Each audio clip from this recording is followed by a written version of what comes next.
Bismillahirrahmanirrahim. Assalamualaikum warahmatullahi wabarakatuh.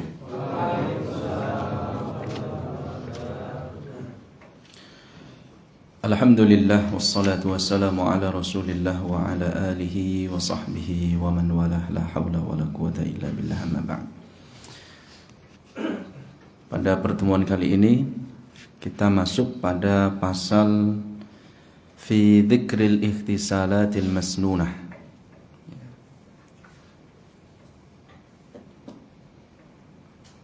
yaitu mandi yang hukumnya sunnah.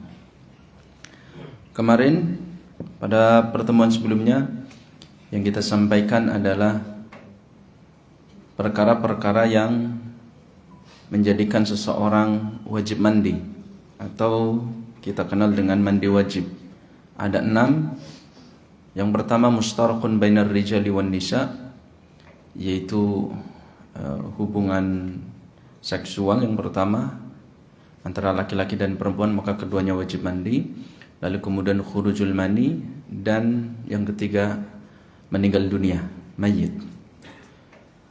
Lalu bagian yang kedua yaitu mandi yang wajib dilakukan, namun ini hanya khusus bagi kaum hawa, kaum perempuan, yaitu al-haid wan nufasa, haid, nifas, dan al-wiladah, melahirkan. Nah, pada kesempatan kali ini kita lanjutkan tentang pasal yang menjelaskan beberapa perkara yang menuntut seseorang itu untuk mandi, namun hukumnya sunnah. Artinya dia punya keutamaan, di dalamnya ada pahala yang dijanjikan oleh Allah Subhanahu wa taala, namun andai tidak dikerjakan itu tidak berkonsekuensi dosa. Ya. Baik.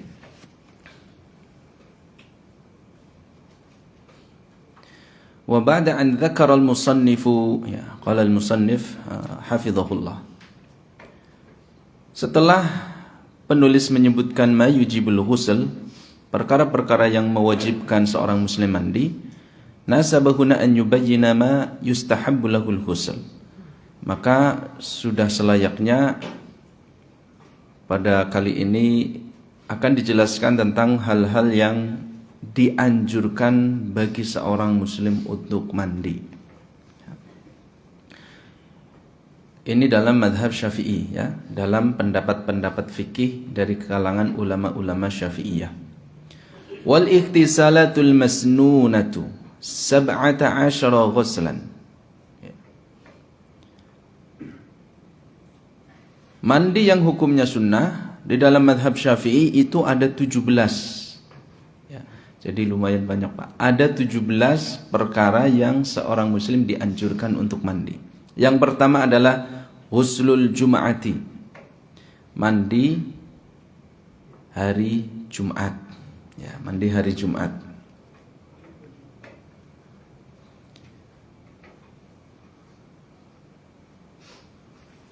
Di kitab kuning ini dijelaskan wa ghuslul jumu'ati li hadhiriha. Mandi Jumat itu hanya untuk yang hendak menunaikan sholat Jumat. Maka kaum wanita, ibu-ibu, ya, kaum perempuan, meskipun hari Jumat dia tidak disunahkan untuk mandi. Kecuali ada di beberapa tempat ibu-ibu itu ada yang ikut Jumatan. Ya. Apa hukumnya sah? Hukumnya sah. Termasuk di kampung saya ada beberapa ibu-ibu yang dia ikut Jumatan. Padahal sebenarnya gugur sholat Jumat untuk ibu-ibu, untuk kaum hawa, untuk perempuan, sebagai ininya, gantinya adalah dia sholat zuhur biasa. Artinya kaum laki-laki adalah sholat zuhur, sholat Jumat, kaum perempuan adalah sholat zuhur. Karena ada beberapa yang menggugurkan seseorang itu dari sholat Jumat. Di antaranya adalah safar. Seseorang yang ketika safar gugur sholat Jumatnya, tapi dia wajib mengganti dengan sholat zuhur. Jadi kalau ada uzur maka dia tidak berdosa. Tapi kalau ada uzur, seorang muslim laki-laki dia berdosa, meninggalkan sholat Jumat. Lalu kemudian anak kecil, lalu kemudian perempuan. Di antaranya ini, ya, perempuan tidak wajib sholat Jumat. Tapi andai dia sholat Jumat maka sholatnya sah, tidak perlu diganti lagi dengan sholat zuhur di rumahnya. Nah, ketika ada seorang perempuan yang dia hendak Jumatan, maka masuk dalam kalimat lihadiriha. Dia termasuk orang-orang yang ikut hadir Jumatan, maka dia disunahkan untuk disunahkan untuk mandi Jumat, dan ini hukumnya sunnah. Kalau di sini rata-rata nggak mandi ya Pak? Jumat libur apa mboten? Libur 2 kali. Kalau pas nggak libur nggak mandi ya. Nih saya kasih kuncinya. Wa waqtuhu minal fajris shadiq. Jadi kalau di sini nggak libur pas hari Jumatnya, maka supaya kita mendapatkan pahala dari mandi Jumat itu, waktunya menurut para ulama itu sudah boleh dimulai sejak fajar shadiq. Salat subuh sudah adzan, itu sudah adzan subuh, maka kalau mau mandi niatkan sekalian mandi Jumat, insya Allah dapat pahala daripada sekedar mandi saja pagi. Jadi ada kebiasaan-kebiasaan yang membedakan antara adat dan ibadah. Kita makan itu adat manusia nggak makan mati.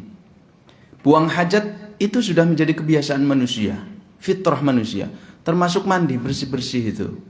Nah, yang membedakan itu apa? Antara ibadah dengan adat, ibadah dengan kebiasaan biasa manusia, yaitu terletak pada niatnya.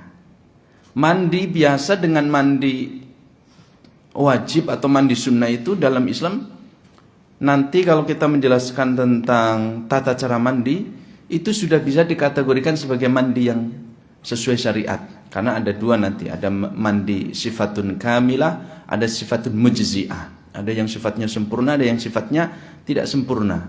Nah, kalau kita ada sekedar mandi saja kubyur-kubyur tapi semuanya basah, maka itu sudah masuk tata cara mandi yang nanti masuk dalam kategori dibolehkan dalam syariat. Nah, daripada nggak dapat pahala, mandi saja pagi subuh-subuh atau mau berangkat bekerja seperti ini, niatkan sekalian untuk mandi Jumat, insya Allah dapat pahala. Hadisnya apa? Yaitu berdasarkan hadis berdasarkan sabda Nabi SAW, ghuslu yaumil jumu'ati wajibun ala kulli muhtalimin, muttafaqun alaih, Bukhari dan Muslim. Mandi pada hari Jumat hukumnya adalah wajib atas setiap orang yang muhtalim, yang sudah balik, ya. Hukumnya adalah wajib. Loh, katanya sunnah tadi. Wajib apa sunnah Pak? Katanya sunnah. Dalam madhab Syafi'i hukumnya sunnah. Jadi mandi hari Jumat termasuk dalam kategori mandi yang hukumnya sunnah. Tapi di sini ada hadis yang menjelaskan, Nabi yang langsung mengatakan sendiri, mandi pada hari Jumat, ghuslu yaumil jumu'ati wajibun ala kulli muhtalimin. Wajib atas setiap orang yang sudah balik. Nah, karena itu wahtajja ba'du ahlul ilmi bihadzal hadis ala wujubil ghusli yaumil jumu'ati. Karena itu sebagian ulama mereka berpendapat bahwa mandi pada hari Jumat hukumnya adalah wajib bagi yang mau Jumatan. Ya, kalau nggak Jumatan ya nggak wajib. Berarti kalau dia nggak mandi, dosa Pak. Jumatannya sah, tapi dia berdosa karena meninggalkan mandinya itu.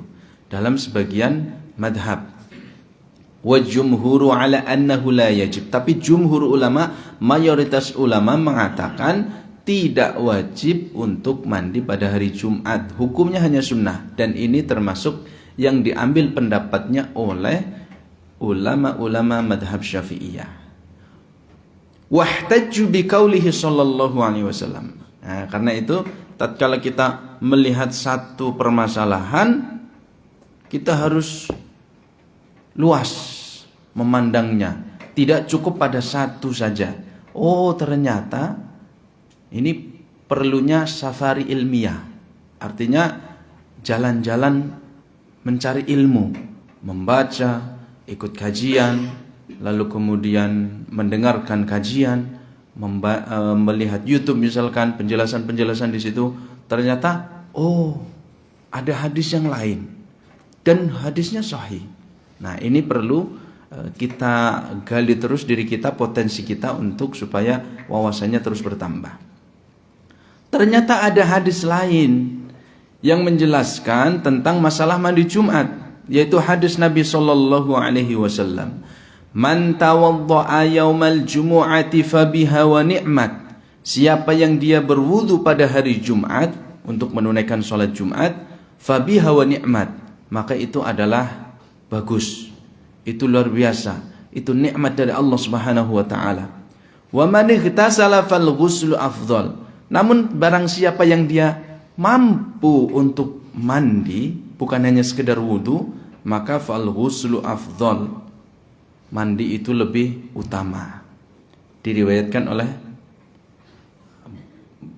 Al-Arba'ah, Bukhari, Muslim. Al-Arba'ah berarti At-Tirmidzi, Abu Dawud, An-Nasa'i dan Ibnu Majah. Al-Arba'ah, Rawahul Arba'ah. Wa qala An-Nawawi hadisun sahih. Hadisnya sahih. Artinya ini seolah-olah dua hadis ini bertentangan. Yang satu mengatakan wajib, yang satunya lagi mengatakan dalam hadis ini disebutkan siapa yang berwudu maka itu adalah bagus. Namun kalau sampai dia mandi itu lebih utama. Tidak disebutkan dalam hal ini kewajiban untuk mandi. Bagaimana? Ini kan bertentangan. Nah, inilah yang disebut dengan maslaku tarjih terkadang ya. Jadi madhab itu terkadang muncul karena seorang ulama itu lebih memilih, lebih menguatkan hadis yang satu daripada hadis yang lain. Yang mengatakan bahwa hadis muttafaqun alaih yang diriwayatkan oleh Imam Bukhari dan Muslim yang pertama itu lebih kuat karena itu hadisnya sahih disebutkan di dalam Bukhari dan Muslim, maka dia berpendapat mandinya pada hari Jumat adalah wajib. Ya, karena jelas Nabi mengatakan ghuslu yaumil jum'ati wajib. Tapi barang siapa yang dia melihat kepada hadis yang diriwayatkan oleh Abu Dawud, At-Tirmidzi, An-Nasa'i dan Ibnu Majah di dalam kitab sunnahnya, maka dia mengatakan wa hamalul jumhuru al-amra fi hadisil mujibina lil ihtisali 'ala al-istihbab jam'an bainal adillah. Jadi ketika ada pertentangan ini, bagaimana ini kontradiksinya kan cukup tajam. Jumhur ulama dia berargumentasi. Yang satu mengatakan wajib, yang satu tidak disebutkan wajib. Ada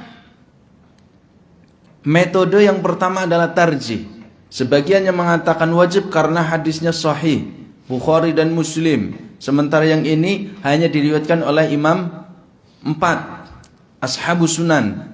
Maka dia mengambil pendapat menguatkan yang diriwayatkan oleh Imam Bukhari dan Muslim, sehingga mandi pada hari Jumat hukumnya wajib. Lalu kemudian di sisi yang lain sebagian ulama mengatakan kita tidak mengambil metode tarjih, tidak mengambil metode menguatkan salah satu dalil, enggak, tapi al-jam'u. Ini hadisnya sahih, ini sahih, sama-sama sahih, maka kita gabungkan.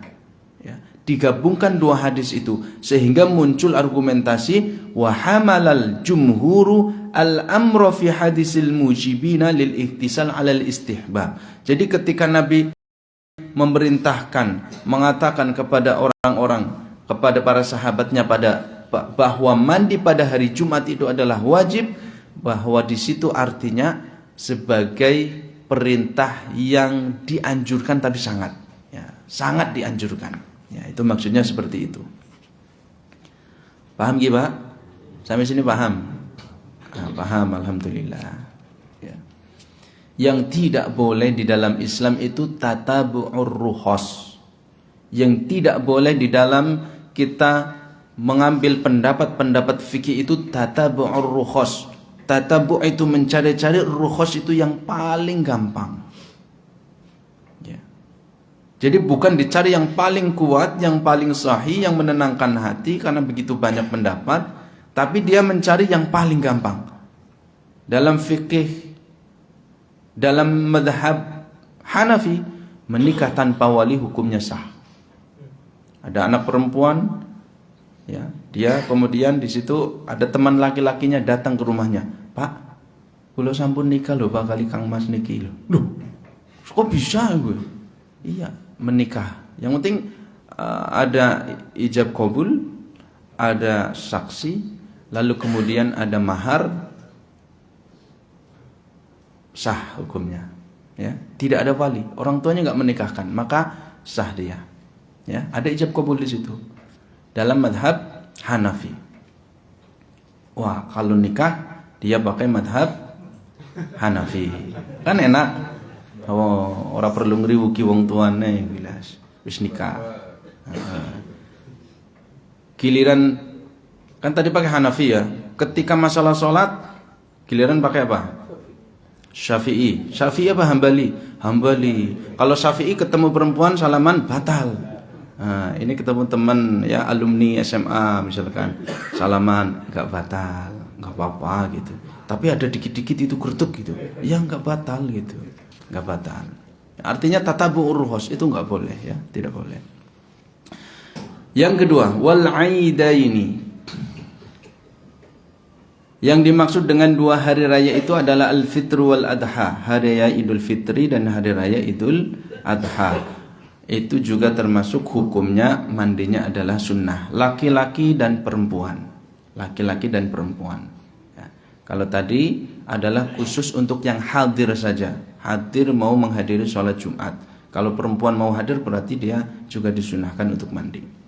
Waruwiya anna Nabiyya sallallahu alaihi wasallam kana yaghtasilu lahuma, rawahu Ibnu Majah. Diriwayatkan bahwa Nabi sallallahu alaihi wasallam mandi untuk menunaikan dua salat Idul Adha maupun Idul Fitri. Wa kana Aliyun wa Ibnu Umar radhiyallahu anhuma yagtasilani lil aidaini. Demikian pula Ali radhiyallahu anhu dan Abdullah bin Umar radhiyallahu anhuma, keduanya juga mandi untuk menunaikan salat Idul Fitri maupun salat Idul Adha. Itu dalilnya. Ataupun taklil itu menggali argumentasi atau menggali logikanya. Kenapa? Kenapa ketika sholat Jumat disunahkan untuk mandi, kemudian Idul Fitri, Idul Adha disunahkan pula untuk mandi? Li'annahu amrun yajtami'u lahun nasu. Karena momen ini adalah momen di mana orang-orang itu berkumpul. Kaum muslimin berkumpul, mereka bersatu. Maka persatuan itu menunjukkan sebuah kekuatan. Persatuan itu di situ menunjukkan kedekatan manusia yang satu dengan yang lainnya. Artinya perkumpulan itu. Nah, perkumpulan ini kalau yang satu nggak mandi, yang satu mandi kan gimana gitu ya. Nah, karena di sini adalah tempat perkumpulan, maka yustahabbu an yaktasila lahu qiyasan 'alal jumu'ati. Maka ini juga dikiaskan, dianalogikan kepada mandi Jumat. Ya. Mandi Jumat. Jadi kalau hadis qauliyahnya tidak ada. Hadis qauliyahnya tidak ada. Nabi mengatakan bahwa sholat Idul Fitri, sholat Idul Adha itu harus mandi. Tidak ada hadis qauliyahnya. Sabda Nabinya nggak ada. Beda dengan Jumat. Tapi ada syibh syabahnya, wajhu syabahnya. Ada titik kesamaannya. Antara sholat Jumat dengan Idul Fitri dan Idul Adha itu ada wajhu syabahnya, titik keserupaannya. Apa itu? Yaitu berkumpulnya manusia. Berkumpulnya manusia.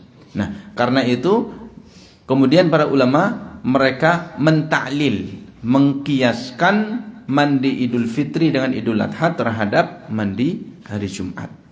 Ya. Kalau hari Jumat adalah yang sekupnya lebih kecil, itu juga disunnahkan mandi, apalagi yang perkumpulannya lebih besar. Hari Raya Idul Fitri Hari Raya Idul Adha, di mana dijelaskan di dalam hadis sampai perempuan-perempuan yang dipingit, sampai gadis-gadis yang haid, itu pun diperintahkan untuk ikut menghadiri musola, tempat sholat. Meskipun mereka harus menjauh dari tempat sholat, tapi ikut menghadiri, menyaksikan bagaimana perkumpulan syiar kaum muslimin.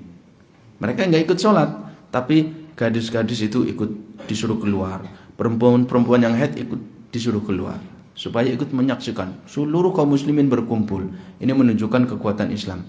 Nah, di sini titik temunya adalah di situ, wajhu syabahnya, titik keserupaannya, sehingga kalau Jumat yang sekupnya lebih kecil, maka Idul Adha, Idul Fitri itu lebih layak lagi bahwa disunahkan untuk mandi.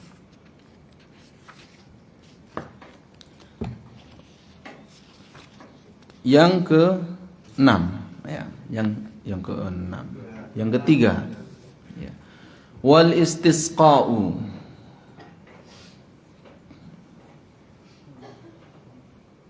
Apa itu al-istisqa? Talabus suqya minallah, meminta air, meminta hujan kepada Allah. Yang dimaksud istisqa di sini adalah salat istisqa.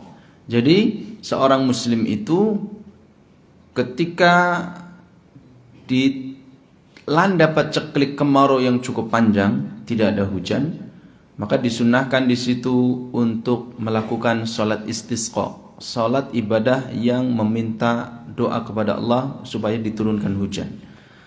Maka disunahkan kaum muslimin untuk mandi terlebih dahulu sebelum menghadiri salat istisqa. Qiyasan 'alal jumu'ati. Di Al-Qur'an tidak ada dalilnya. Di hadis Nabi SAW tidak ada dalilnya. Kemudian ijma para ulama tidak ada. Maka kemudian beralih kepada qiyas. Itu usul di dalam madhab Syafi'i. Bagaimana mereka beristidlal, bagaimana mereka menarik dalilnya. Di Al-Quran ayatnya nggak ada, di hadis Nabi hadisnya tidak ada. Lalu kemudian ijma para ulama tidak ada. Maka kemudian mereka memakai kias, analogi. Analoginya apa? Seperti sholat id tadi. Karena istisqa itu adalah layaknya sholat Jumat. Di situ ada titik kumpul kaum muslimin, ada pertemuan kaum muslimin. Maka sudah selayaknya seseorang menghadiri sholat yang besar ini, yaitu dengan diawali mandi terlebih dahulu. Lakin la yustahabbu fiha an yalbasa libasa zinatin. Cuma bedanya apa antara sholat istisqa dengan sholat Jumat, Idul Fitri, Idul Adha? Kalau sholat Jumat, Idul Fitri, Idul Adha disunahkan memakai pakaian yang terbaik. Di antara yang terbaik adalah yang berwarna putih. Kalau sholat istisqa adalah hanya memakai pakaian yang menutup auratnya tapi bukan compang-camping ya. Menutup auratnya tapi pakaian yang paling sederhana yang dia miliki. Ya, karena ini menunjukkan tadzallul, kehinaan dia di hadapan Allah Subhanahu wa taala dengan harapan supaya doanya semakin mustajab di hadapan Allah Subhanahu wa taala. Ya.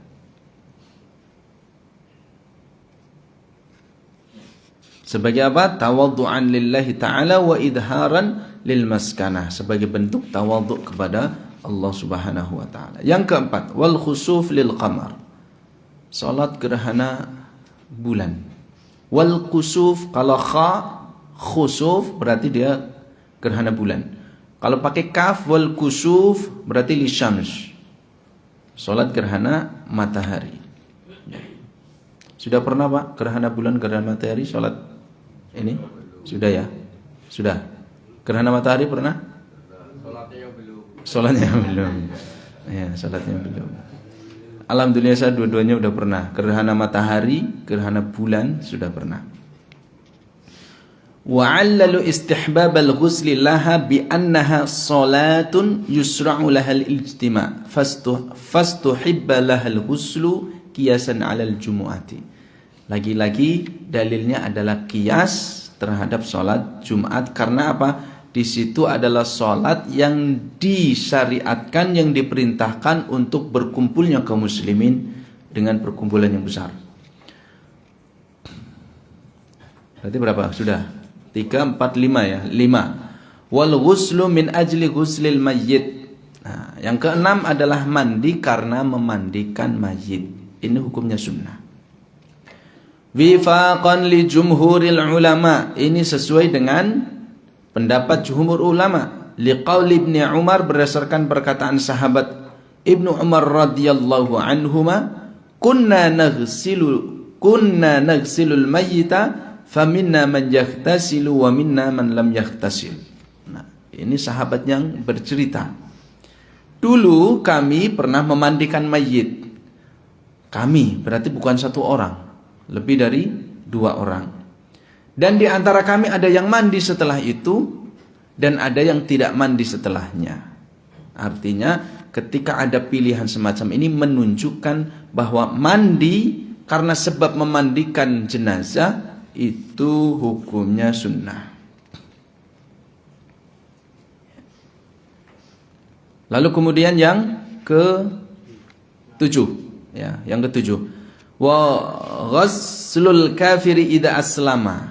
Mandinya orang kafir ketika dia masuk Islam. Baik itu kufrun asliyun atau kufrun murtadun. Karena kafirnya adalah memang dari lahir dari agamanya dari lahir dia sudah keluarganya dari kafir, ya, bukan muslim sehingga tumbuh menjadi orang kafir, ataupun dia dulunya orang Islam kemudian murtad, kemudian bertobat dan balik lagi. Maka keduanya disunnahkan untuk mandi. Ini berdasarkan hadis Qais ibn Asim radhiyallahu anhu annahu aslama fa amarahu an-nabiy sallallahu alaihi wasallam an yahtasila bima'in wa sidrin. Bahwa Qais bin Asim ini masuk Islam. Lalu Nabi sallallahu alaihi wasallam memerintahkan beliau untuk mandi dengan air dan daun bidara. Hadis riwayat Imam At-Tirmidzi dan dihasankan oleh Imam Ibnu Khuzaimah dan Imam Ibnu Hibban.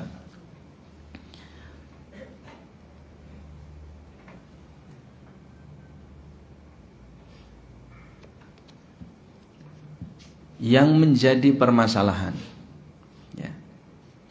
Beberapa kali saya sampaikan di dalam ilmu usul bahwa al-amru fil asli lil wujub. Perintah pada hukum asalnya menunjukkan wajib. Nah, di sini Nabi memerintahkan Qais bin Asim untuk mandi ketika dia masuk Islam. Maka secara hukum asal mandi ketika dia masuk Islam hukumnya wajib. Ya kan? Kalau kita korelasikan dengan ilmu usul tadi. Lalu kenapa madhab Syafi'i mengambil pendapat bahwa orang kafir yang masuk Islam, mu'allaf, itu dia disunnahkan untuk mandi? Kenapa? Karena menurut sebagian ulama bahwa hadis ini hadisnya lemah. Hadzal hadisu dhaifun. Karena ada riwayat-riwayat yang lain, lemahnya ini naik statusnya satu tingkat menjadi hasanun. Yang tadinya lemah menjadi hasan. Hasan li ghairihi. Hasan derajatnya hasan karena sebab hadis-hadis yang lain.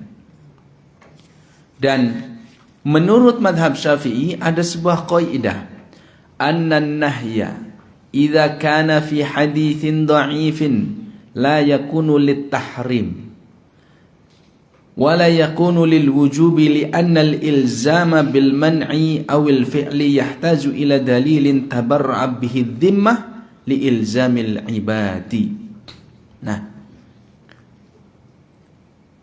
melihat kondisi ini, ya, karena hadisnya lemah, di satu sisi status hadisnya lemah, di sisi lain dari sisi riwayat hadisnya lemah, dari sisi usul di situ ada perintah, maka perintah menunjukkan wajib. Lalu bagaimana? Maka kita lihat kaidahnya bahwa sebuah larangan apabila itu terdapat dalam hadis yang lemah, hadis yang dhaif, maka itu artinya bukan litahrim, bukan bermakna keharaman.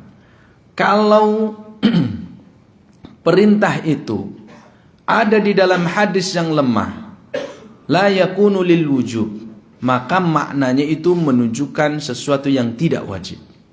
Nabi memerintahkan sesuatu secara usul, maka itu menunjukkan wajib. Tapi karena dari sisi riwayat hadisnya lemah, maka turun status derajat yang tadi secara hukum usul itu adalah menunjukkan wajib, turun. Itu bukan menunjukkan wajib. Ya. Karena terdegradasi. Ya, artinya apa ya? Turun statusnya gitu. Turun levelnya karena sebab apa? Sebab riwayatnya lemah. Ya. Argumentasinya apa? Karena ilzam. Yang dimaksud dengan tahrim ataupun wujub itu kan ilzam, memastikan sesuatu. Bedanya apa? Kalau tahrim itu kan ilzam, memastikan sesuatu berupa larangan untuk ditinggalkan. Adapun wajib itu adalah ilzam bil fi'li, memastikan seseorang untuk melakukan sesuatu. Jadi tidak ada tawar-menawar. Tahrim adalah larangan meninggalkan sesuatu yang tidak ada tawar-menawar. Wajib adalah perintah untuk mengerjakan sesuatu yang tidak ada tawar-menawar. Nah, karena di sini riwayatnya lemah, sementara ilzam bil man'i wal fi'li itu, yaitu kepastian untuk meninggalkan atau untuk melakukan sesuatu, itu yahtaju ila dalilin. Dia membutuhkan sebuah dalil yang pasti. Sementara ini masih bisa dikoreksi. Ini kan dalilnya lemah. Masih dhon, apakah betul ini dalil ini pernah terucap dari Nabi? Kan gitu dari sisi riwayatnya. Karena di sini ada ketidakpastian secara kualitasnya, maka ini masih ada dugaan-dugaan, muncul donia. Sementara kepastian untuk meninggalkan sesuatu atau kepastian untuk melakukan sesuatu itu konsekuensi apa? Tabarru'udz dzimmah. Konsekuensinya adalah seseorang terbebas dari tanggungan. Katakanlah misalkan sholat subuh itu hukumnya apa? Wajib, aqimus sholat. Maka ketika seseorang dia mengerjakan, tabar ad-dhimmah, tanggungan hilang, dia tidak berdosa. Ketika Nabi SAW khurimat alikumul maitah, Allah Subhanahu wa taala berfirman, diharamkan atas kalian bangkai. Jelas, artinya suruh ditinggalkan. Ketika seseorang meninggalkan bangkai, ya, hewan misalkan punya ayam, ketabrak motor tapi kemudian sudah mati, kan masih seger tapi sudah mati, itu dianggap sebagai bangkai. Eman-eman lah, enggak boleh dalam Islam karena dia sudah menjadi bangkai. Nah, ketika kemudian dia meninggalkan tetap dibuang, tidak dikonsumsi, maka tanggungan dia sudah terbebas. Artinya dia tidak berdosa karena meninggalkan, terbebas karena andai dia memakan bangkai tersebut. Nah, ilzam itu, kepastian itu adalah dia harus berdasarkan dalil yang pasti sehingga dia terbebas dari sesuatu, ya, sesuatu tanggungan. Nah, karena di sini hadisnya adalah lemah, meskipun sighah, ya, bentuknya itu adalah perintah, maka perintah itu turun statusnya. Turun statusnya yang tadinya wajib menjadi tidak wajib. Maka orang-orang kafir yang masuk Islam, para mu'alaf itu, ketika dia mengikrarkan 2 kalimat syahadat, disunnahkan untuk mandi, ya. Wal majnunu wal mughma alaihi idza afaqa. Lalu kemudian orang yang gila.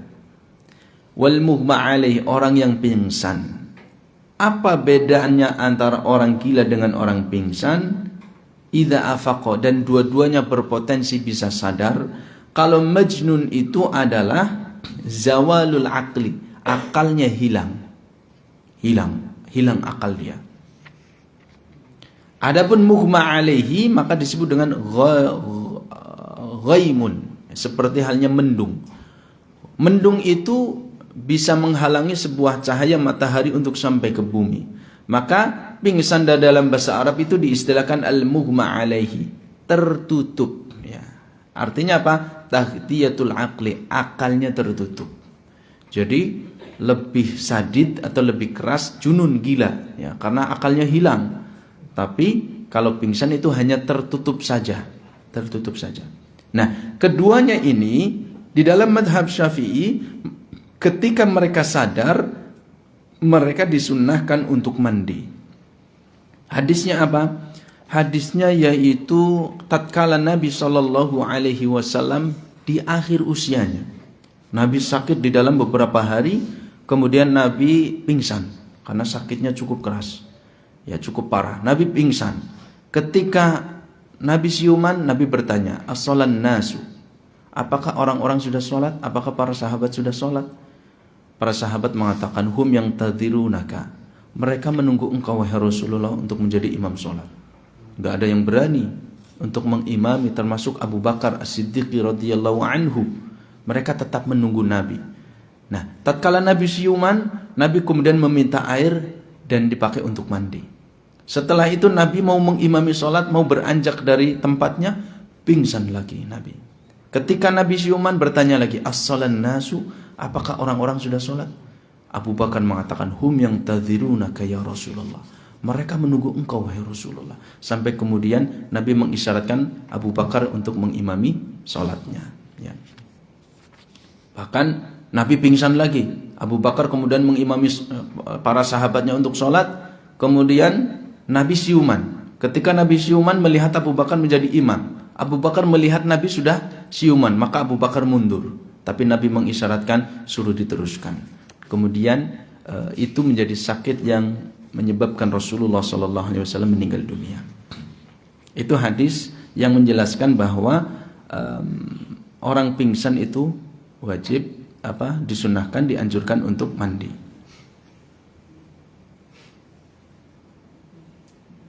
Lalu orang gila bagaimana? Hadisnya apa? Tidak ada. Tidak ada hadisnya. Ini memakai dalil qiyas. Wajhu syabah, sisi atau titik kemiripan antara orang gila dengan orang pingsan adalah akalnya lenyap, ya, akalnya lenyap ataupun hilang, tertutup. Cuma kalau gila itu lebih kuat, di mana dia lebih permanen hilangnya. Tapi potensi untuk sembuh itu ada. Potensi untuk sembuh ada. Karena itu, ketika orang pingsan yang dia lebih rendah akalnya dari kesadarannya, ya, kepergian akalnya dari kesadarannya itu, dia dianjurkan untuk mandi sebagaimana yang dilakukan oleh Nabi SAW. Maka orang yang akalnya jauh lebih hilang, ya, artinya hilang dan lebih lama untuk kembali sadar, maka itu lebih dianjurkan lagi. Ya, itu yang ditaklilkan oleh para ulama. Wa 'allalu dzalika bi annal jununa wal igma madhanatu lil inzalil mani. Ya. Ada juga yang berpendapat bahwa ketika seseorang gila atau seseorang itu pingsan, itu menjadi tempat yang diduga kuat seseorang itu bisa mengeluarkan mani namun dia tidak mengetahuinya. Ya. Kan orang pingsan dia, atau dia orang gila, nggak tahu.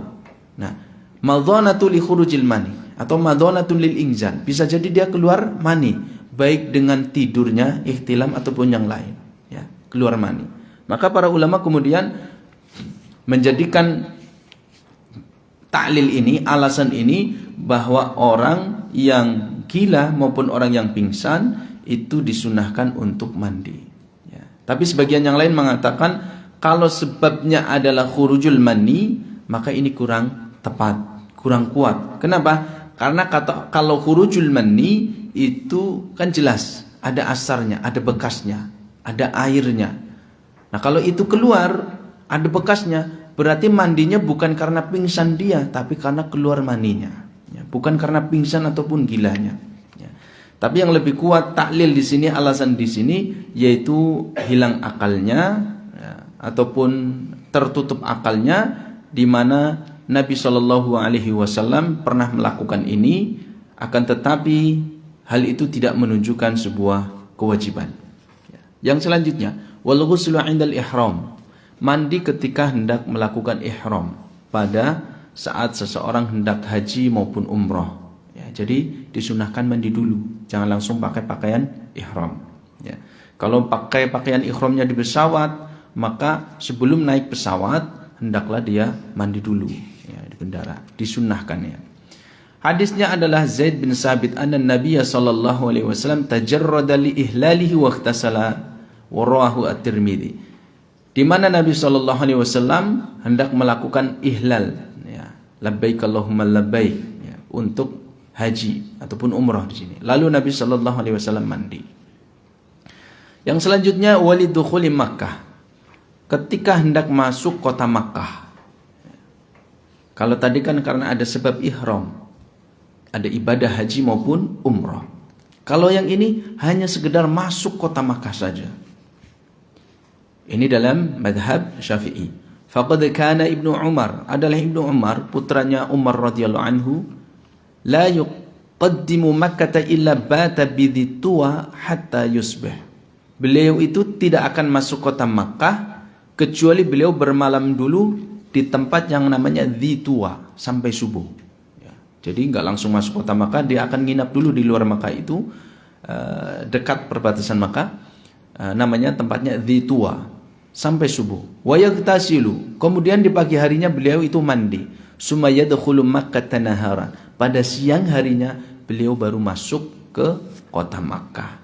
Wa yudhkaru 'anin Nabi sallallahu alaihi wasallam annahu fa'alahu, rawahu Muslim. Di dalam riwayat Imam Muslim juga disebutkan bahwa Nabi sallallahu alaihi wasallam melakukan hal ini. Ya. Jadi sebelum masuk ke Makkah, ya, beliau singgah dulu lalu kemudian mandi. Ya. Walil wuqufi bi Arafah. Yang selanjutnya adalah ketika hendak melakukan wukuf ketika Arafah. Lianna Umar wa ibnahu Abdullah kana yaktasilani lil wuqufi bi Arafah, diriwayatkan oleh Imam Ibnu Abi Syaibah di dalam kitab musannafnya. Ya.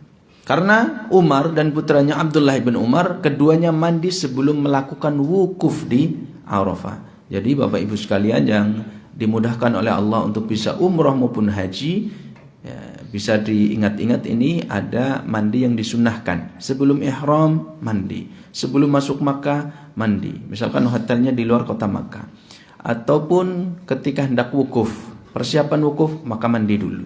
Ya. Walil mabiti bi Muzdalifah, walil ramyil jimari thalath. Ketika hendak mabit di Muzdalifah, ini semuanya adalah saat ibadah haji. Atau ketika hendak melempar jumrah yang 3, Aqabah, ya. Jumrah Aqabah al-ula wal wusta.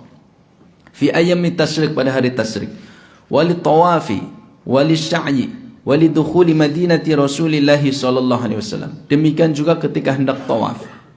Kemudian, ya, tawaf, karena tawaf itu adalah salat hanya saja boleh berbicara di dalamnya. Ya.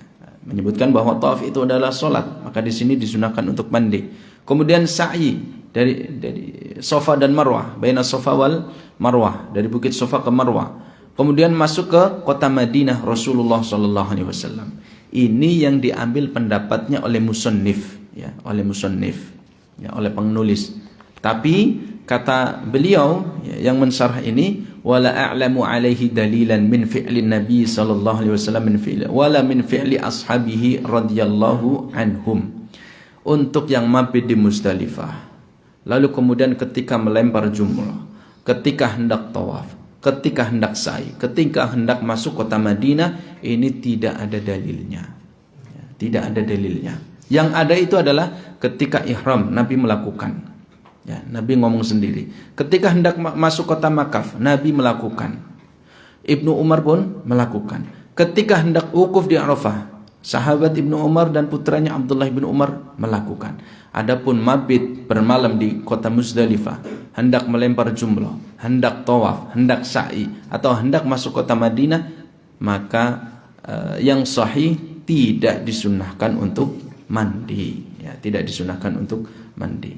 Tapi musannif, penulis di sini, dia memilih pendapat disunahkan untuk mandi. Ya. Maka ada istilah yustahabbu yusannu. Kalau yusannu itu ada dalilnya, disunnahkan itu ada dalilnya. Kalau mustahab dianjurkan, itu ijtihad ulama, pendapat yang disimpulkan oleh ulama tanpa adanya dalil yang sharih di situ yang jelas, yang jelas.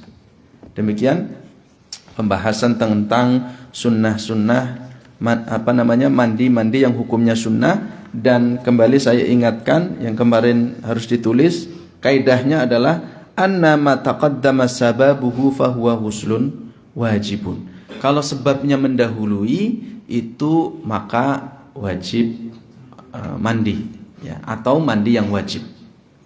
Sebabnya mendahului, mandinya hukumnya wajib kecuali 3 kemarin, ya, kecuali 3, yaitu ketika memandikan jenazah, hukumnya sunnah dalam madhab Syafi'i.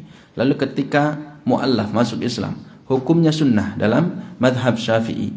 Lalu kemudian ketika seseorang pingsan ataupun gila, maka juga hukumnya sunnah di dalam madhab Syafi'i, sekalipun sebabnya mendahului dari mandi. Adapun wa ma ta'akhkhara sababuhu fahuwa ghuslun mustahab. Kalau sebab-sebabnya di akhir, maka itu mandi yang hukumnya sunnah. Jumatan sama mandi duluan mana? Duluan mandi. Sebabnya di akhir. Lalu kemudian apa lagi? Ya. Salat Id. Maka salat Id di akhir, bukan di awal. Maka kalau sebab-sebabnya di akhir sebelum mandi, itu adalah mandi-mandi yang hukumnya sunnah di dalam Islam. Demikian, mudah-mudahan bisa dipahami dan kita bisa mengamalkan setiap apa yang kita pelajari. Untuk pertemuan yang akan datang, kita akan menjelaskan tentang tata cara mandi. Yang wajib sunnah, yang wajib sudah, yang sunnah sudah disebutkan beberapa jenis mandinya. Tinggal bagaimana tata cara mandinya yang sesuai dengan syariat. Demikian, kurang lebihnya mohon maaf. Subhanakallahumma wa bihamdika asyhadu an la ilaha illa anta astaghfiruka wa atubu ilaik. Assalamualaikum warahmatullahi wabarakatuh.